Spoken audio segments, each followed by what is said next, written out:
Here's another question. I want to get up and throw knives, but I guess I will. I throw knives and tomahawks throughout the day. I'll study a little while, and I'll come down, and my wife hears thump, thump, thump. And every once in a while, cling! That's when one bounces and hits the floor, but not very often. And so I'm down here quite often, either painting or throwing knives or tomahawks, or sometimes putting handles on them, or polishing them down, buffing them, or something like that. But I'm here now to answer your Bible question, and here is one someone has asked. Doesn't God love all people just the same? I don't think a Christian should support Israel's displacement of the Palestinians. What do you think? Let's read that again. I don't think a Christian should support Israel's displacement of the Palestinians. What do you think? What I think doesn't matter much unless it's about knife throwing, and then I know a whole lot. But other than that, I have to be very cautious, especially when it comes to what God does and doesn't do. That's his business. I kind of just tag along. All right, Genesis 17:7 says this. I will establish my covenant between me and thee and thy seed after thee in their generation for an everlasting covenant, he says to Abraham. To be a God unto thee and to thy seed after thee.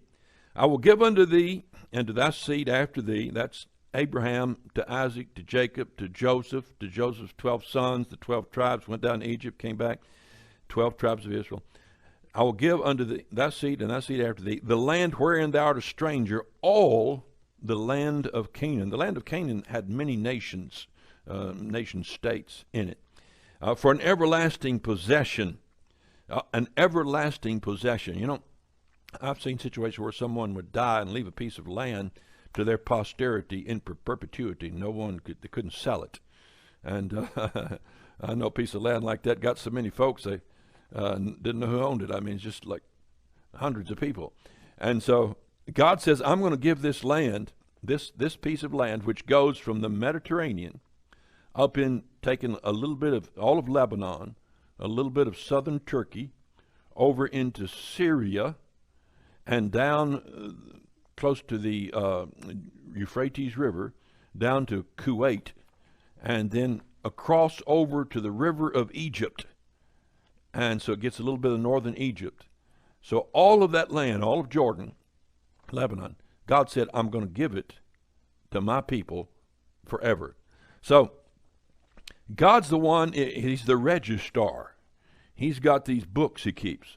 So if you were to go into God's little deeds office, like we got one here in town, and say, let me see, this plat of land right here, who does this belong to?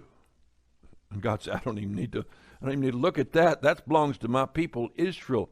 I gave it to them for an everlasting possession. Leviticus 20:22. Ye shall therefore keep all my statutes and all my judgments, and do them, that the land where I bring to you to dwell therein, lest the land spew you out, ye shall not walk in the manner of the nations, lest I cast out before you. For they committed all these things, therefore I abhorred them.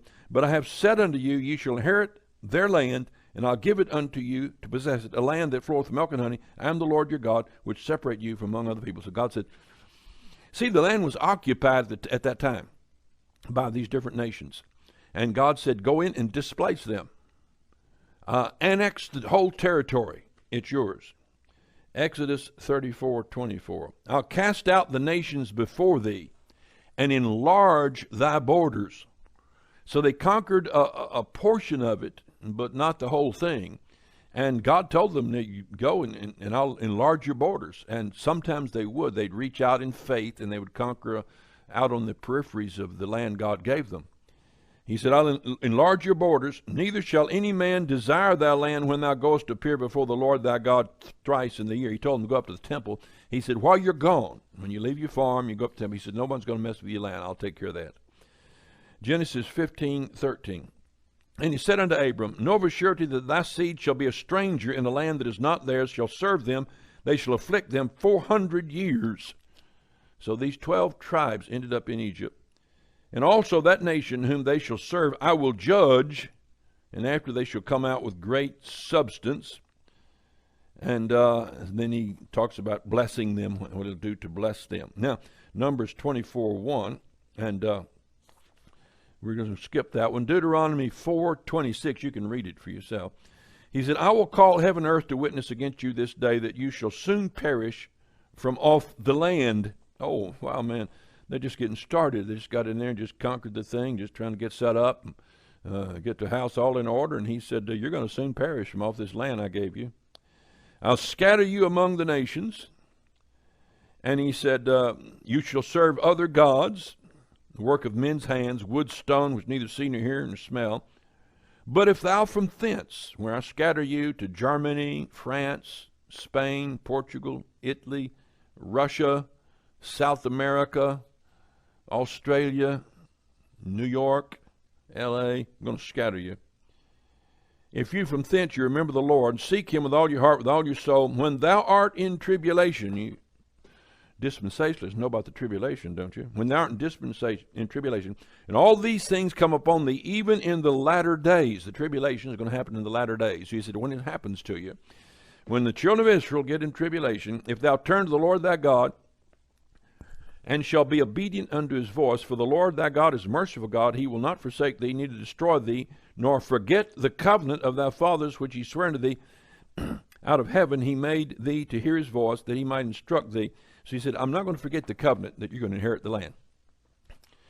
There are many, many Old Testament passages that God promises emphatically to the children of Israel, who at the time he's making the promise are in Babylon or Syria, scattered, prisoners and captive.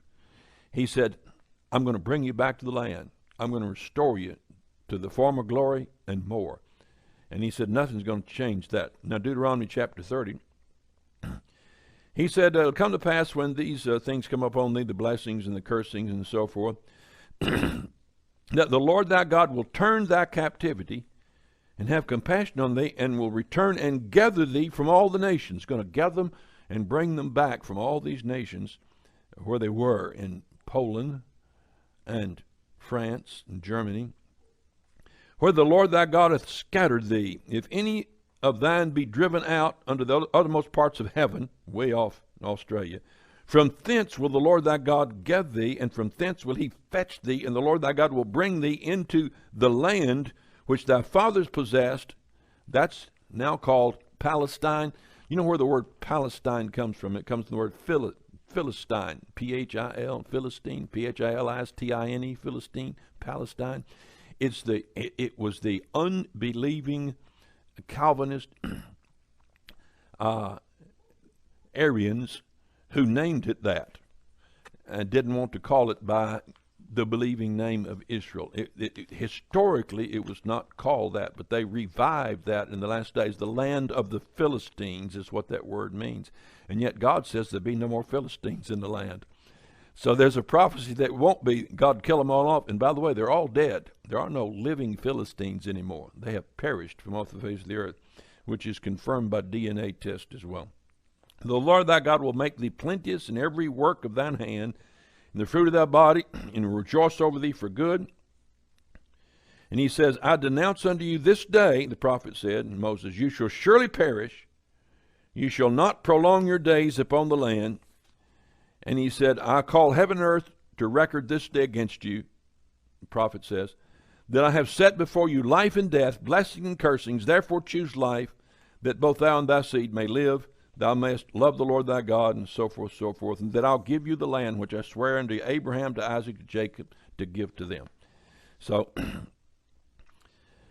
finally, this is in 1 Samuel 7:23 and 24. And that one nation in the earth is like thy people. And what one nation in the earth is like thy people? Even like Israel, whom God went to redeem for a people to himself, to make him a name, and to do you a great things and terrible for thy land before thy people, which thou redeemest to thee from Egypt, from the nations of their gods. For he has confirmed to thyself the people of Israel to be a people unto thee forever, for thou, O Lord, art become their God. So they're going to inherit the land. 1947, the prophecy began to be fulfilled. And Israel came back from their graves. It says there in Isaiah, bring you back from your graves. They came back from emaciated, some of them weighing less than 100 pounds, 80 pounds, 78 pounds, skinny, ribs sticking out. Came back, were handed a stick because the Arabs were attacking at that very moment. And they went out to fight, fresh from the concentration camps. And there is a series on now called Miracles in Israel, and it's on Netflix, and it goes into the historical events in the last 75 years. As God has one miracle after another, Israel has fought wars outnumbered 20-1, outgunned, larger landmass, attacked from 3 different sides at the same time by multiple nations, and yet supernaturally things have happened, and God has redeemed them and saved them and delivered them time and time again. And he will continue to. Not that they won't suffer some loss. That's very possible because they have not yet repented, but the time is coming when they will. And so the land of Palestine does not belong to the Egyptians and Syrians and Lebanese who moved there. It belongs to the people God gave it to, which is the nation of Israel. And so just as God commanded them to displace the people years ago, they should now displace all the people in Palestine and take that land for theirs. That's not my opinion. It's not that I've been to over there. I've gone in the homes of so-called Palestinians, fine Christian people, nicer than the Jews, really nicer than the Jews. I've sat down with them, I've eaten, had them cook special meals for me, I've eaten with them, and I'd love to have them for neighbors, great people, but they're living on somebody else's land. If somebody moves onto your land, a homeless person, they're really nice, and they decide they're going to live in your living room, and you have a deed to your property, you may have compassion on them, but you are going to say, I need you to leave this property. It's mine. This is for me and my family. We have the deed to this property. And you might go out of your way to provide something else for them. But in the end, it's your land. God gave it to his people forever. And one day, Jesus Christ is going to come back and wipe out the Mosque of Omar, the Dome of the Rock, and set the temple up right there on that spot. And all the nations of the earth are going to come there to worship. And if they don't, he said, he'll withhold rain from them in a judgment. And so that's the Bible answer to your question. That's all.